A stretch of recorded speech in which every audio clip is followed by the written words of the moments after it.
Shalom, plus de Dieu, shalom à vous, shalom dans vos familles. Nous sommes encore rassemblés aujourd'hui pour partager la parole, pour nous édifier et pour nous soutenir. Amen. Donc, sans plus tarder, nous allons remercier tous les hommes de Dieu qui suivent de près, de loin cette vidéo, qui sont en Afrique, en France, en Europe, un peu partout, en Amérique. Merci beaucoup à vous. Demeurez infiniment bénis. Que l'Éternel vous fasse du bien. Amen. Nous allons remercier aussi toutes les personnes qui sont fidèles, qui sont sur la page YouTube, qui sont sur la page Facebook et qui nous suivent activement, qui nous laissent des commentaires, qui nous laissent des témoignages. Demeurez infiniment bénis, que l'Éternel vous visite à chaque instant. Donc, nous allons continuer encore la série sur le zèle de ta maison me dévore, le zèle de ta maison me dévore. La dernière fois, nous avons parlé du roi Osias. Aujourd'hui, nous allons parler de Naaman. Naaman qui est le chef d'armée du roi de Syrie. Alléluia. Donc, sans plus tarder, nous allons remettre ces mains entre les mains du Seigneur. Amen. J'entre, Père éternel, Dieu de gloire, Dieu de miséricorde. Nous te remercions, nous te magnifions de nous avoir rassemblés ce matin en ce lieu pour partager ta parole, pour nous édifier, pour nous soutenir. Oh Yahweh, en cet instant, je m'abandonne à toi. J'abandonne ma bouche, j'abandonne mes lèvres, mon corps, mon âme, mon esprit. Viens me visiter, viens m'habiter, viens prendre tout le contrôle de moi et viens parler à ton peuple. Viens nous édifier toi-même, Père. Merci parce que lorsque nous t'invoquons, tu es présent au milieu de nous et tu nous fais du bien. Gloire, louange, honneur à toi. Amen, amen. J'entre dans tes portes, j'entre dans tes parvis, avec tes louanges, devant toi me voici.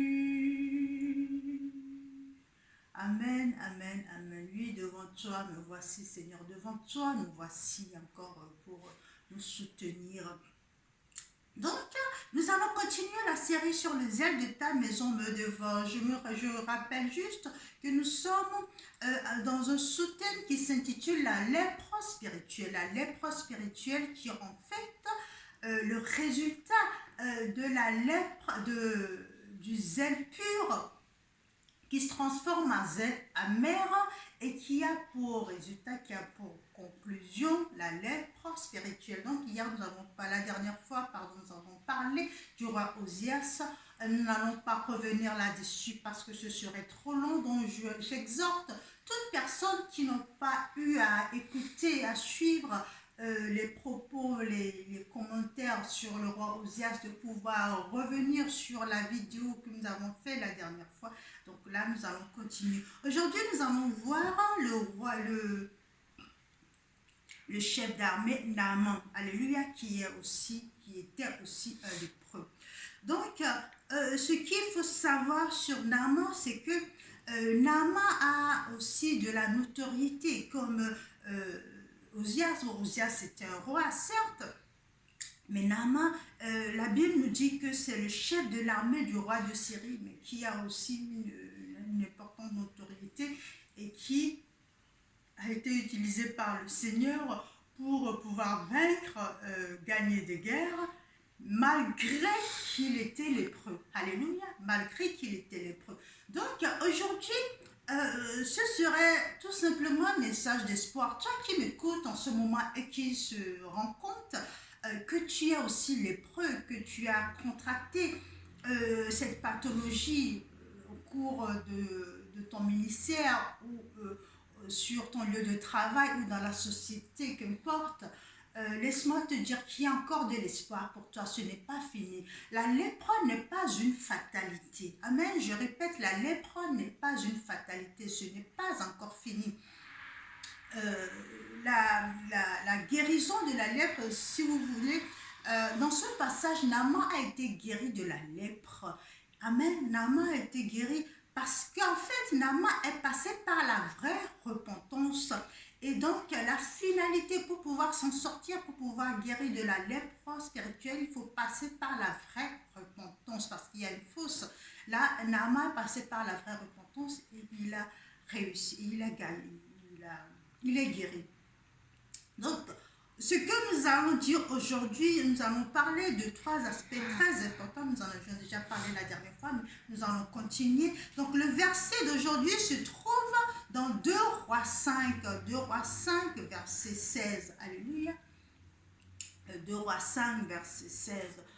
Je vais vous laisser lire chez vous parce que le passage est quand même assez long. Le passage est quand même assez long.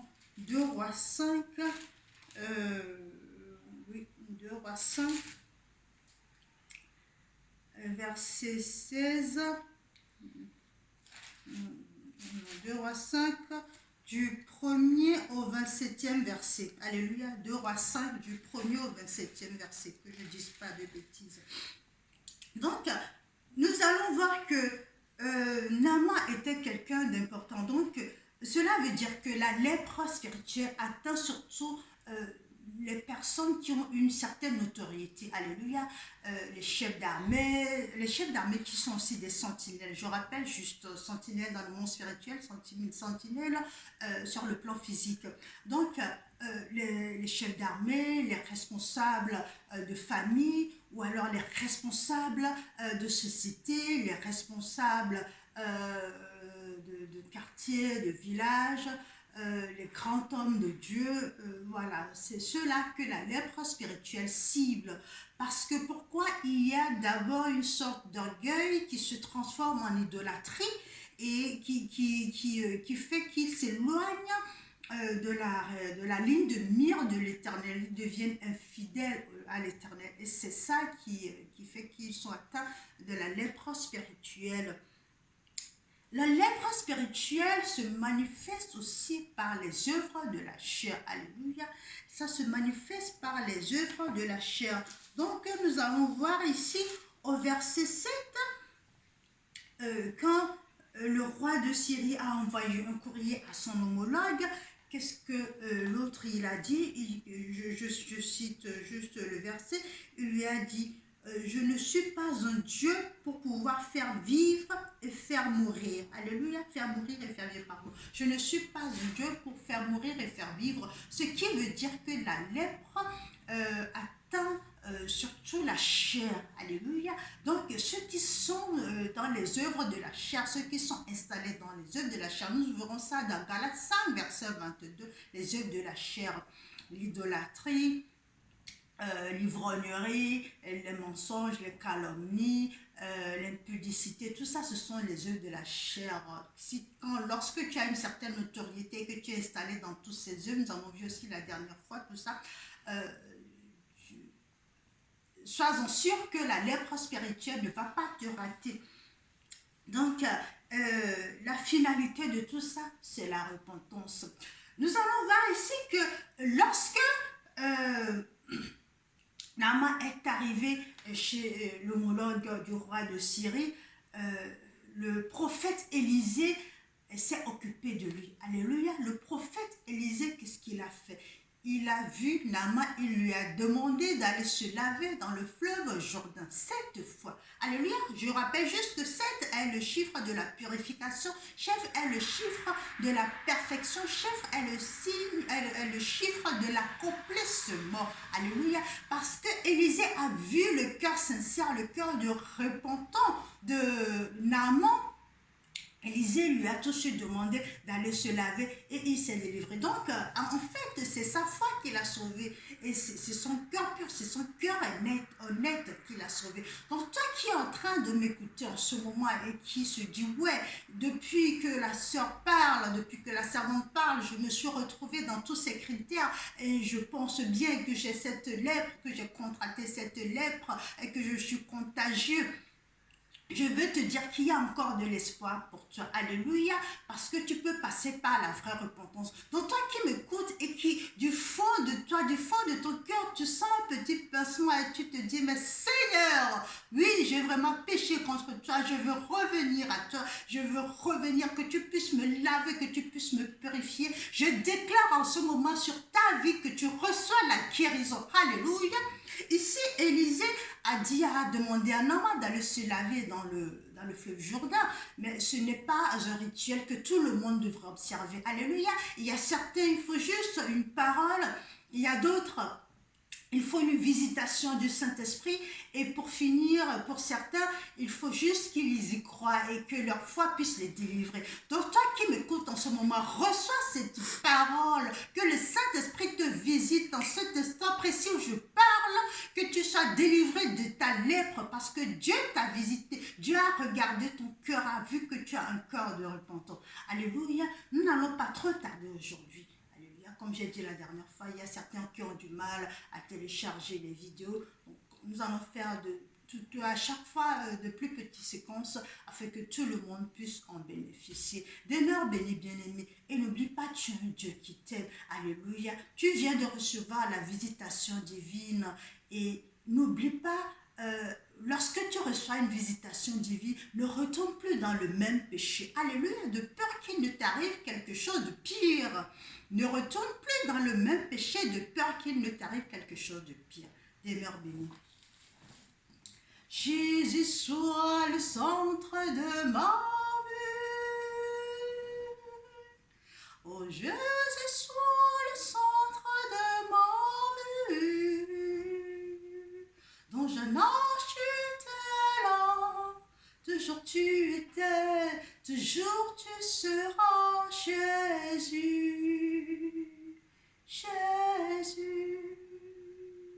Toi qui m'écoutes en ce moment et qui se reconnaît dans tous ces critères, dans tous ces cas, dans toutes ces qualifications, je vais te demander de poser les deux mains sur la tête et tu vas répéter après moi. Alléluia.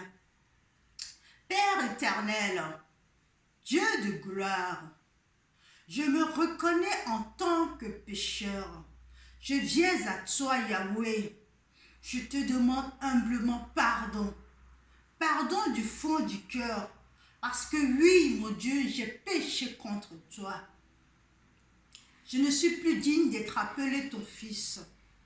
Reprends-moi, Père. Lave-moi, Père. Purifie-moi, Père. Et garde-moi dans ton amour, Père. Je te le demande humblement. Je voudrais revenir à toi. Je voudrais te servir encore. Je voudrais être je voudrais avoir l'image du serviteur parfait. Je voudrais pouvoir mettre mes pas dans tes pas. Aide-moi, Père, à avancer avec toi, avec un cœur pur, avec un corps pur, avec un esprit pur. Merci, Père, de m'avoir guéri. Merci, Père, de m'avoir purifié. Merci, Père, de m'avoir accueilli dans tes bras. Amen, amen. Demeure béni, bien-aimé, n'oublie pas, tu as un Dieu qui t'aime. Alors, garde le sourire. Amen.